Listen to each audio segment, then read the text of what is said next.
اب ہم آپ کو ادریس علیہ السلام کے بارے میں بتاتے ہیں۔ ایک حدیث میں ہے کہ آدم اور شیس علیہ السلام کے بعد ادریس علیہ السلام پہلے نبی ہیں۔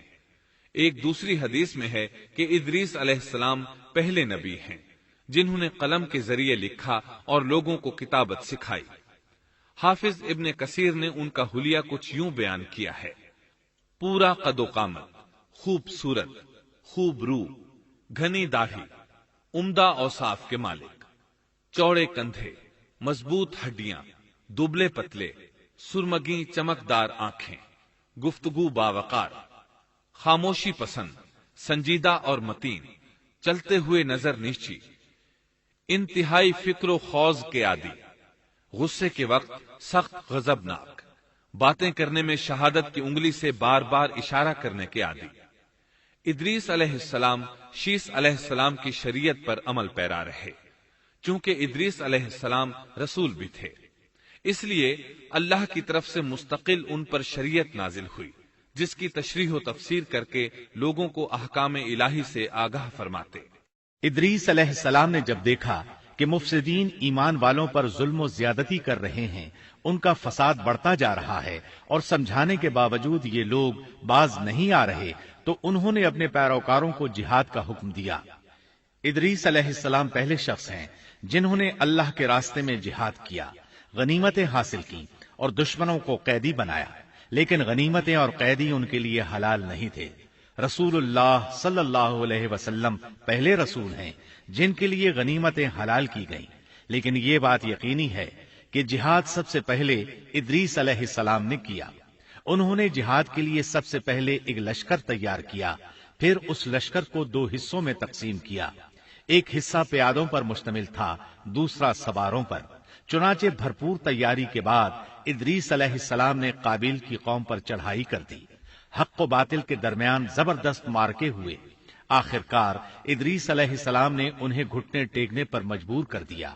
ان کا بہت سا مال و اسباب لوٹ لیا اور لوگوں کو قیدی بنا لیا۔ اللہ تعالیٰ نے ان تمام باتوں کا ذکر نہیں فرمایا، بلکہ اللہ نے ان کی سیرت کے بارے میں اپنی کتاب قرآن مجید میں اشارتاً ذکر فرمایا ہے۔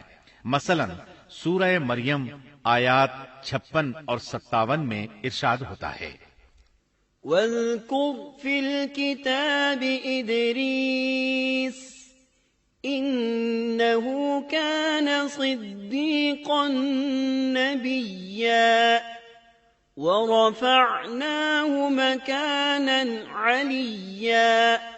اور اس کتاب میں ادریس کا بھی ذکر کر، وہ بھی نیک کردار نبی تھے، ہم نے انہیں بلند مقام پر اٹھایا۔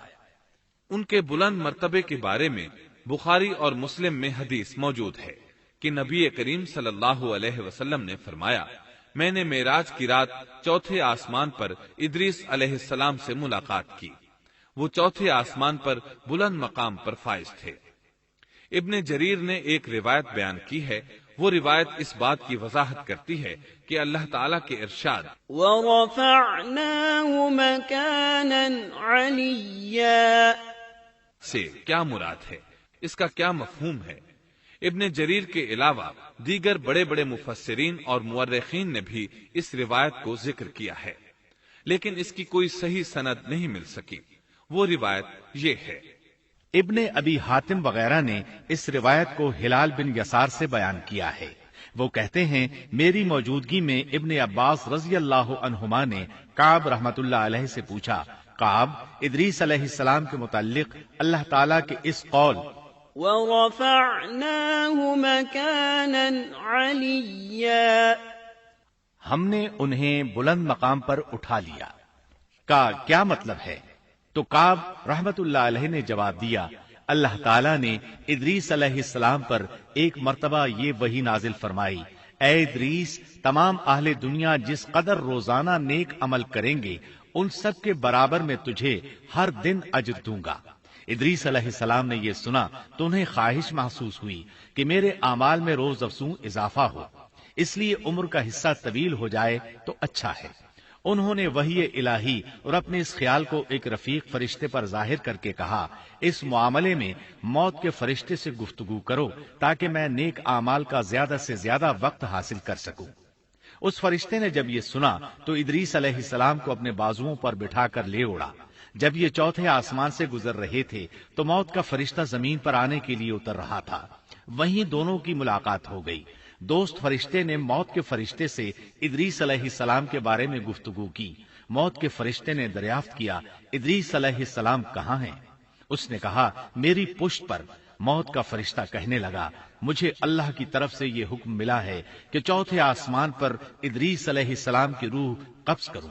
اس لیے میں سخت حیرت میں تھا کہ یہ کیسے ممکن ہے، ادریس علیہ السلام تو زمین پر ہیں۔ چنانچہ موت کا فرشتہ ادریس علیہ السلام کے پاس آیا، ان سے اجازت طلب کی اور ان کی روح قبض کر لی۔ انبیاء کو یہ امتیاز حاصل ہے کہ فرشتہ ان کی اجازت کے بغیر ان کی روح قبض نہیں کر سکتا، اور رسول اللہ صلی اللہ علیہ وسلم کو تو یہ اختیار دیا گیا کہ آپ دنیا میں مزید رہنا پسند کریں تو رہ سکتے ہیں، یا پھر رفیق اعلیٰ کی رفاقت کو پسند کر لیں۔ آپ نے رفیق اعلیٰ کی رفاقت کو پسند فرمایا۔ اس طرح ادریس علیہ السلام کی روح چوتھے آسمان پر قبض کی گئی۔ انہیں بھی عیسیٰ علیہ السلام کی طرح آسمان پر اٹھایا گیا۔ فرق یہ ہے کہ عیسیٰ علیہ السلام کی روح قبض نہیں کی گئی۔ یہ واقعہ نقل کر کے کعب رحمت اللہ علیہ فرماتے ہیں کہ اللہ تعالیٰ کے ارشاد وَرَفَعْنَاهُ مَكَانًا عَلِيًّا کی تفسیر یہی ہے، لیکن درست بات یہ ہے کہ یہ اسرائیلی روایت ہے۔